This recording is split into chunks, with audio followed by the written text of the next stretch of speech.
ভিতরে আমিও মুসলমান। যদি বিশ্বাস না হয় সিফাত চলো দেখাচ্ছি আমি কেমন মুসলমান। কথা কন না কেন? আছে না নাই? এই রকম মুসলমান বাটপারকে দিয়ে ইসলামের সবচেয়ে বড় ক্ষতি হচ্ছে। কথা বলেন ঠিক কিনা? যেমন কয়েকদিন আগে একজন বাউল, মানে এই যে দোতরাডাঙ্গায় বাজায় আর গান কয়, এরা মারেফত খুঁজে বেড়ায়। আছে না নাই? এই মারেফতের সাথে আমাদের এলাকার কিছু মানুষ যুক্ত আছে। ওরে বাপ রে বাপ! এই সমস্ত মুসলমানদের কারণে, এই মুনাফিক মার্কা মুসলমানদের কারণে, এই গোলালু মার্কা মুসলমানদের কারণে আজকে আল্লাহর কোরআন সংসদে যাচ্ছে না। কথা বলেন ঠিক কিনা? মনে রাখবেন, আল্লাহ তাআলা ভালো করেই জানে আপনি কোন তরিকার মুসলমান। এই জন্য আল্লাহ তাআলা 1400 বছর আগে আপনাকে উদ্দেশ্য করে আল্লাহ তাআলা কোরআনুল কারীমে অনেক আয়াত নাজিল করে দিয়েছেন। তার মধ্যে আপনাদের পরিচিত একটা কোরআনের আয়াত, সেটি হলো সূরা বাকারার 2 নম্বর পৃষ্ঠা, অর্থাৎ উলাইকা। এই যে একটা পৃষ্ঠা আছে না নাই? আছে না নাই? এই পৃষ্ঠাটা একটু বাড়িতে গিয়ে ভালো করে বাংলাটা পড়বেন। আমার মায়েরা, আপনাদেরকেও বলছি, আপনারা কোন দিকে যাবেন সিদ্ধান্ত নেবেন। আল্লাহ পাক রব্বুল আলামিন বলেন এই সমস্ত মানুষদের ব্যাপারে, ওয়া মিনান নাসি মান ইয়াকুলু আমান্না বিল্লাহ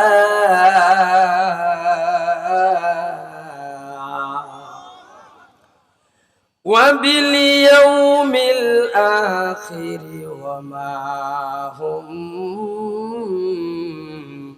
বিমুমিনিন।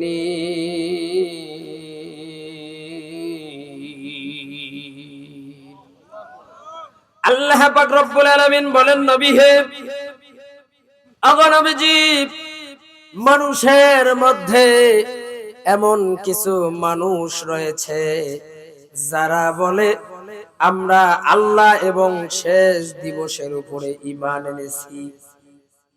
ওগো নবীজি, একদল মানুষ আছে তারা আপনার সামনে এসে বলবে, হুজুর আমরা আল্লাহর উপরে বিশ্বাস করি, আল্লাহ আছে আমরা বিশ্বাস করি, এবং আমরা যে মরে যাব, কিয়ামত দিবস হবে, কিয়ামতের ময়দানে আপনার আমাদের যে আল্লাহ তাআলা বিচার করবে এটার উপরে আমাদের বিশ্বাস আছে। আল্লাহ পাক রব্বুল আলামিন বলেন, নবী গো, আপনি তাদের উপরে খবরদার বিশ্বাস করবেন না, অথচ তারা হলো মুমিন না। কে বলেছেন? আওয়াজে বলেন, কে বলেছেন? আল্লাহ পাক রব্বুল আলামিন বলেছেন যে একদল মানুষ আছে, এই মানুষের মধ্যে যারা দেখবে কোরআনের তাফসীর মাহফিল হয়, তাদের আশেপাশে ঘুরে হুজুরকে দেখলে, হুজুর আমরা তো আপনাদের সাথেই আছি। এখন যদি বলি আপনি কি চান না যে আগামীর দেশ এই কোরআনটা দিয়ে যেন চলে?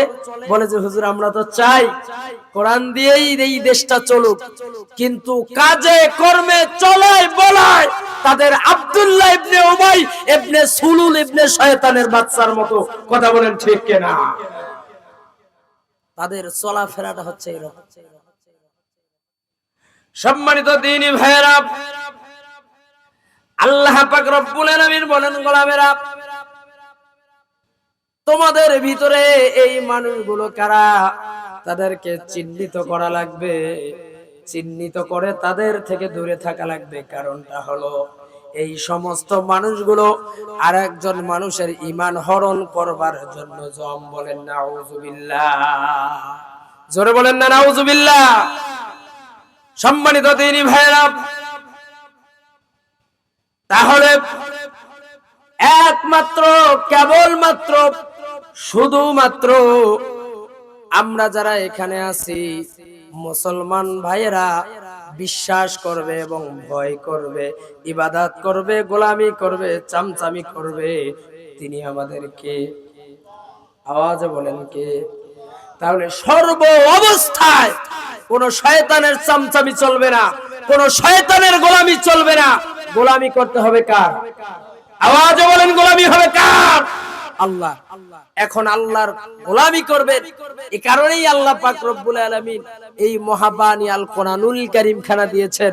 ও গোলাম, তোমার যদি সমস্যা হয়, চলতে গিয়ে যদি বুঝতে না পারো, তাহলে তোমাকে এমন একটি কিতাব আমি আল্লাহ তাআলা দান করলাম, এই কিতাবটাকে ফলো করো আর সেই অনুযায়ী তোমার জীবনটাকে তুমি পরিচালনা করো।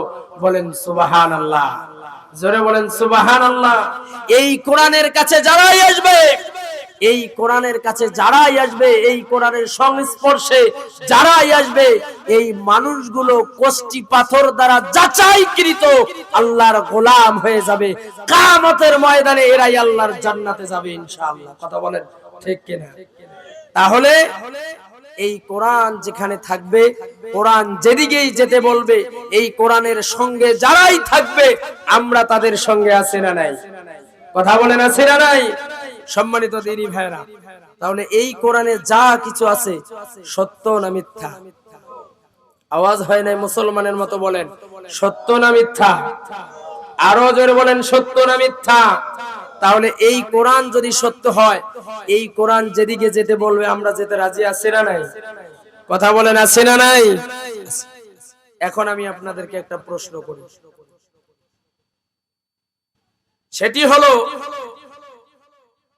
আপনি একজন দাড়িওয়ালা মানুষ, আপনার মুখে দাড়ি আছে, খেয়াল করেন আপনার মুখে কি আছে? দাড়ি আছে।